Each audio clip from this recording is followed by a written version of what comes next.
Chers amis d'AIOLFIC.com, bonjour. Une guérite veut souvent dire un musée. Et effectivement, au second plan, vous découvrez le musée de Thony, musée militaire normand près d'Évreux, qui recèle énormément de trésors. Et ces trésors, vous allez pouvoir, le 13 novembre, les acquérir. Donc, je vous invite à une visite privée des coulisses de la vente et du musée tout de suite. Venez avec moi.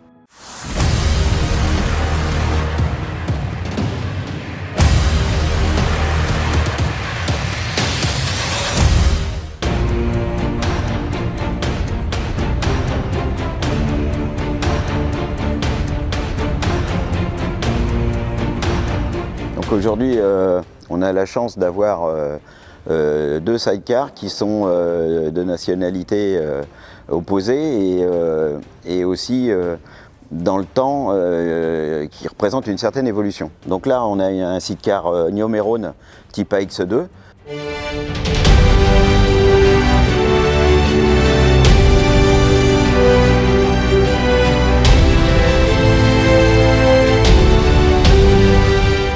Le modèle réglementaire de l'armée française en 1940, qui est une grosse machine très puissante avec une roue de sidecar tractée.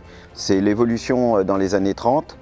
La majorité des armées au monde se sont équipées de sidecars avec une roue tractée pour avoir une vraie capacité tout-terrain. Les enseignements de la première partie de la guerre, de la Blitzkrieg, ont prouvé que ces machines-là avaient un certain nombre d'inconvénients.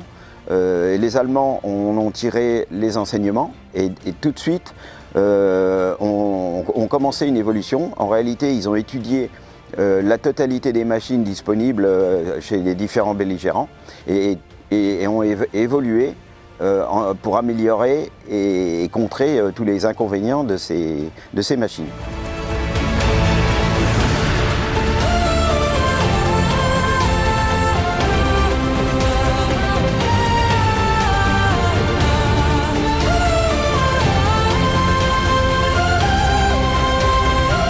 Alors, ici, vous allez pouvoir découvrir une grande partie de ce qui était dans les vitrines et de ce que vous découvrez dans la vente. Mais, sur les mannequins, on a trouvé quelques petites pépites, dont celle-ci. Un parachute ventral qui a sauté le 6 juin, qui certes est vide, mais qui comporte l'indication régimentaire RS pour Robert Fink, qui est donc le colonel, qui commandait le 506. Donc c'est bel et bien un ventral du 506 tombé le 6 juin. Et juste à côté, nous avons un parachute T5 qui lui n'est pas régimenté et qui comporte toutes ses sangles et son enveloppe. Donc là vous avez deux pièces d'une importance historique absolue et qui sont deux pièces que chaque collection normande se doit de posséder.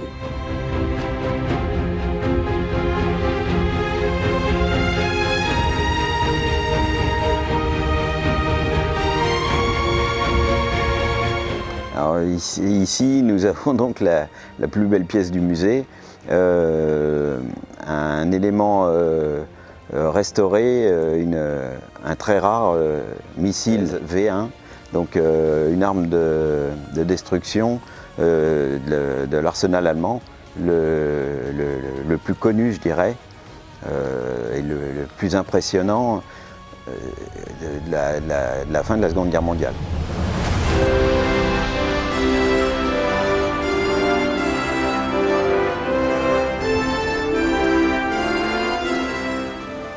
Alors un V1, c'est une arme qui a été conçue par les bureaux d'études allemands à partir de 1941-42 parce que l'Allemagne a perdu d'année en année la maîtrise de l'air et pour aller bombarder les pays ennemis, surtout l'Angleterre d'ailleurs, ça coûtait énormément d'avions et d'hommes d'équipage d'aller bombarder l'Angleterre. Donc les Allemands ont eu une idée, c'est de produire ce qu'on a appelé à l'époque une bombe volante, c'est-à-dire ce qu'on appellerait maintenant un missile, c'est-à-dire un engin qui n'ait pas de pilote, qui vole très vite et qui soit grosso modo télécommandé ou téléguidé.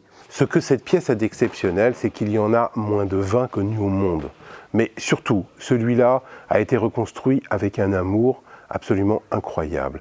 C'est un passionné, Jean Hérizet, qui a reconstitué patiemment ce V1 pendant des années. Et en plus, on connaît l'endroit d'où le V1 a été tiré et on sait l'endroit où il s'est écrasé. Donc c'est l'un des V1 ou le V1 qui a une des histoires les plus connues au monde.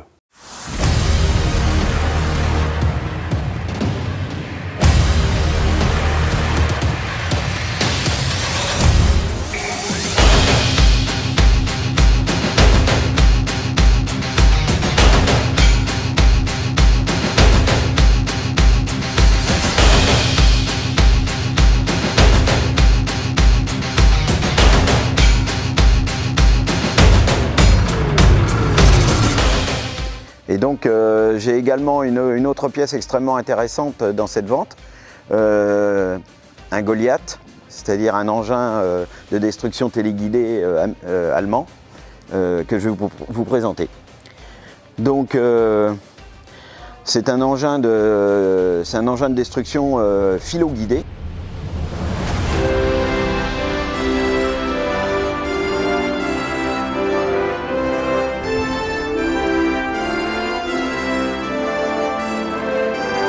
C'est un engin qui est destiné à détruire un char, un blocos à courte distance. C'est-à-dire qu'on peut l'utiliser sur aussi bien sur les plages de débarquement que dans une attaque de char pour détruire par exemple un char radio, un char de commandement ou une cible particulière ou un poste de commandement par exemple qui est très défendu puisque à l'intérieur il y a quand même 100 kg d'explosifs dans ce modèle. Ce modèle-là c'est la première génération, 1942-43.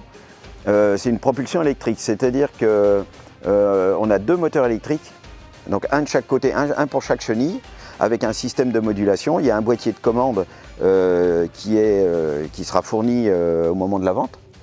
Et cet engin, il y a un moteur et une batterie de chaque côté. Et il est commandé et l'explosion est faite par un boîtier de commande et par l'intermédiaire d'un rouleau de câbles qui est à l'arrière.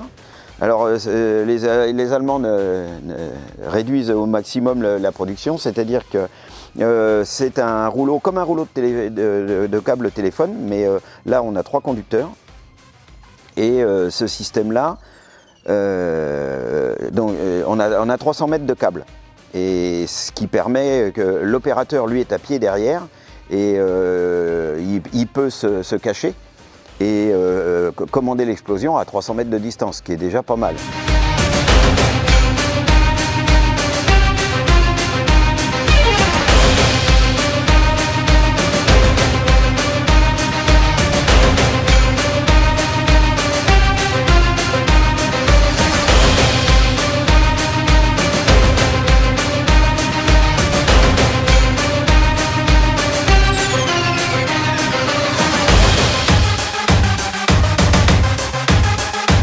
Là, on passe sur le Nec Plus Ultra de la machine militaire tractée. Donc à partir de 1941, les Allemands sortent une BMW, donc un sidecar militaire tracté, qui sera d'ailleurs fabriqué en parallèle par deux marques, donc ici BMW, et une machine équivalente avec quelques pièces semblables, enfin échangeables on va dire, dans la firme Zundap.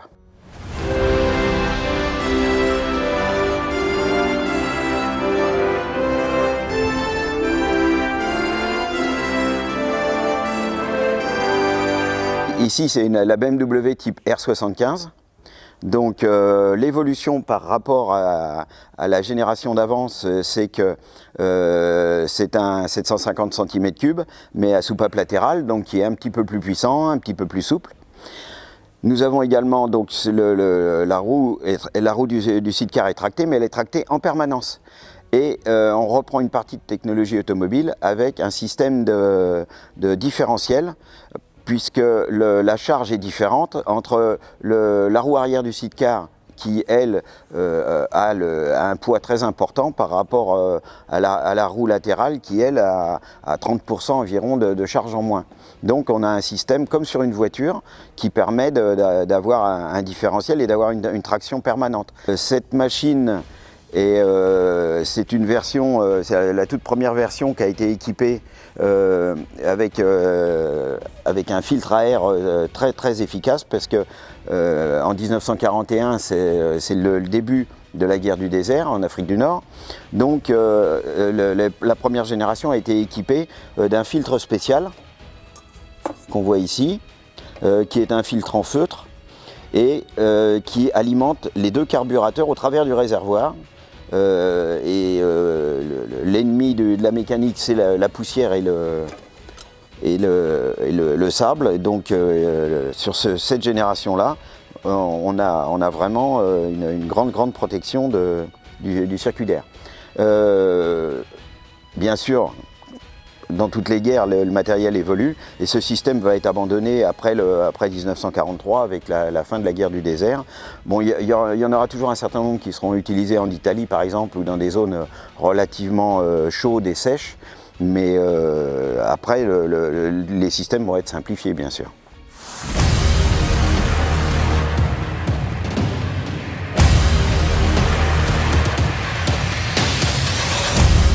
Collection qui est très normande, en tous les cas qui est en Normandie.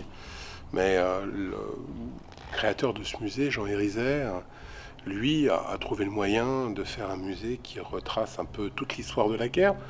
Et on trouve des choses qui sont assez intéressantes, une chose sur les paras français, pas du tout évident à trouver, où on va trouver la bataille du Pacifique, ou encore les Russes pendant la Deuxième Guerre mondiale. Donc c'est un musée qui est normand, mais qui n'est pas véritablement axé sur la bataille de Normandie.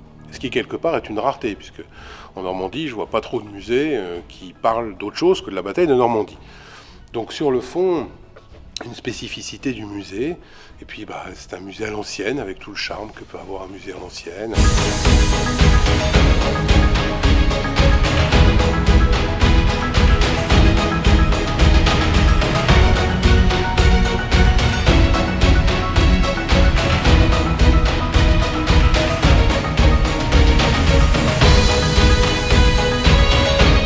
Notamment des généraux anglais. Alors c'est toujours très compliqué de retirer la casquette d'un général anglais, parce que l'intérieur a un tissu spécial ou une sorte de film spécial contre la pluie sur les casquettes de généraux souvent. Et malheureusement, elle résiste mal au temps et elle s'accroche à la tête des mannequins. Ce qui est en train de se passer là, elle s'accroche à la moumoute du mannequin et on entend un crac. Donc c'est toujours un peu, voilà,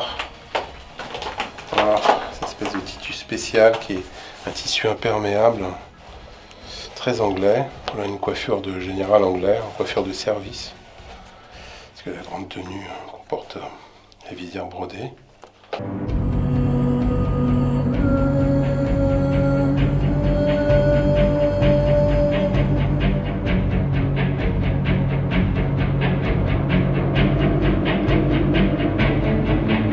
Incroyable standard téléphonique anglais, qui est absolument inimaginable. Ce standard a été récupéré par Jean Hérisset pendant la guerre. Donc il l'a récupéré pendant la guerre, directement ici dans les parages, quand il était jeune gamin. Il a réussi à sauver ce standard, qui était peut-être déjà sa première idée. Et donc il nous est arrivé comme ça. C'est une pièce qui était là et qui est restée là. Et il est complet et c'est très impressionnant parce que il y a 1, 2, 3, 4, 5 postes et c'est absolument énorme. Et puis là, on a à peu près tous les modèles de téléphone de campagne, les Allemands, les Français, les Américains. Voilà, encore du téléphone de campagne, encore des standards de campagne téléphonique, allemand, anglais, français.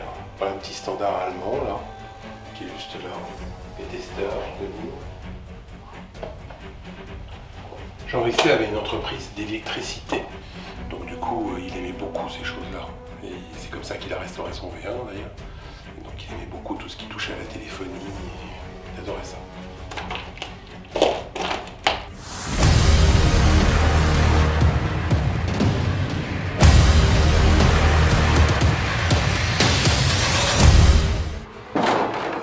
Et voilà, une porte qui se ferme, mais une autre qui s'ouvre vers votre passion. Et je vous donne rendez-vous le 13 novembre, le samedi 13 novembre, afin de découvrir et d'acheter tous les objets que nous vous avons présentés. Je vous remercie de votre fidélité et je vous dis à très bientôt.